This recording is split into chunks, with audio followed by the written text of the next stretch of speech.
Dans la foulée de la conférence de la paix, donc, le traité de Saint-Germain est signé le 10 septembre 1919. Il concerne l'Autriche. Et je dis bien l'Autriche seule, et non pas l'Autriche-Hongrie, puisqu'il va y avoir un autre traité concernant la Hongrie. Alors, ce traité de Saint-Germain comporte des modalités territoriales.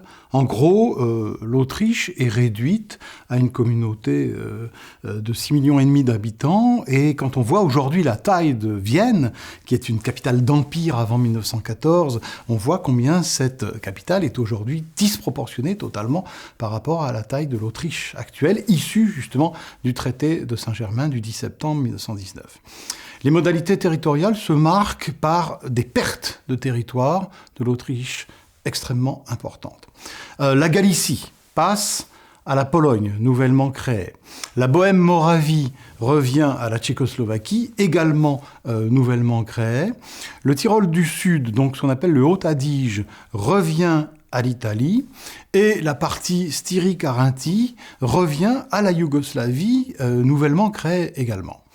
D'autre part, par le traité de Saint-Germain du 10 septembre 1919, l'Autriche se voit privée, interdite de procéder à tout Anschluss, c'est-à-dire à tout rapprochement, à toute fusion avec l'Allemagne. Alors, ces différentes modalités posent énormément de problèmes et de questions, interrogent aussi sur les attitudes des diplomates de 1919.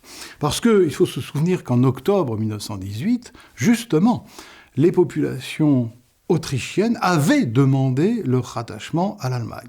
Donc, vous voyez, en termes de principe des nationalités chers à Woodrow Wilson, on est dans deux poids, deux mesures, puisque on a des territoires nombreux, la Galicie, la Bohême, etc., qui sont de culture et de langue germanique, qui passent à des entités qui ne sont pas germaniques. Donc, effectivement, ce traité de Saint-Germain est perçu en Autriche comme une manière de diktat, de démantèlement bien évidemment, mais plus encore de diktat. Il faut y ajouter aussi des clauses militaires, puisque l'Autriche se voit interdite de mettre en place tout service militaire. Voilà en gros les grandes dimensions de ce traité de Saint-Germain.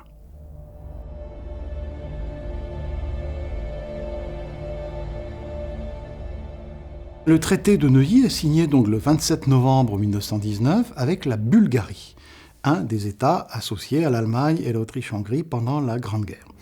Les clauses sont essentiellement des clauses territoriales. D'abord, elle perd la Dobrojna, qui passe désormais à la Roumanie. Puis, elle perd une partie de la Macédoine, qui revient à la Yougoslavie, un des États nouvellement créés après la Grande Guerre. Et elle perd aussi une partie de la Thrace occidentale, qui revient à la Grèce. Alors, cette perte de la Thrace occidentale, d'une partie de la Thrace occidentale, est quand même assez grave pour la Bulgarie, puisqu'elle perd désormais tout accès à la mer.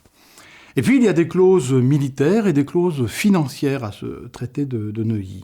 D'abord, l'armée bulgare est réduite à sa plus simple expression, 20 000 hommes, et puis la Bulgarie s'engage à payer des réparations pour les dégâts qu'elle a causés auprès des pays alliés.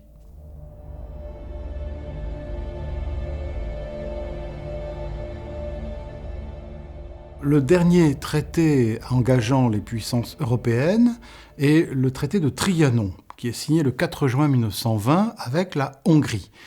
Vous constatez qu'on a césuré, séparé le traitement de l'Autriche et le traitement de la Hongrie. Il faut dire que dès avant la fin de la Grande Guerre, les Hongrois avaient demandé leur séparation de la double monarchie austro-hongroise. Alors, la séparation d'avec l'Autriche est entérinée totalement, et comme d'habitude dans ces traités de paix de 1919-1920, il y a essentiellement des modalités territoriales qui viennent créer une toute nouvelle carte de l'Europe. Alors, dans ce cas du traité de Trianon, eh bien, la Hongrie se voit privée d'un certain nombre de territoires. La Croatie passe à la Yougoslavie nouvellement créée, la Transylvanie devient roumaine, et la Ruthénie-Slovaquie devient tchécoslovaque, là encore un des États nouvellement créés avec la fin de la guerre. Ça pose un certain nombre de questions sur le principe des nationalités, bien entendu, très concrètes. 3,5 millions de Magyars parlant hongrois se retrouvent désormais sous la houlette des Roumains, et donc vont devoir apprendre une autre langue administrative. Donc vous comprenez bien que le principe des nationalités cher à Wilson est quelque peu violé, ou en tout cas adapté selon un principe deux poids, deux mesures. Et on comprend effectivement pourquoi ça pose un certain nombre de questions, de problèmes, même dans les années 1920 et dans les années 1930 dans tous ces pays d'Europe centrale.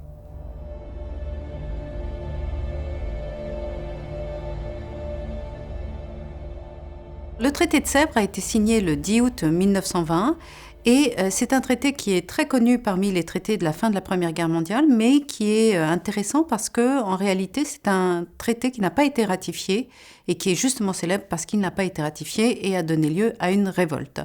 Alors, ce traité, en fait, reprenait les accords Sykes-Picot qui avaient été signés pendant la Première Guerre mondiale en 1916 et qui partageaient le Moyen-Orient en deux grandes zones d'influence, anglaise et française, et qui avait été confirmé par les accords de San Remo en avril 1920.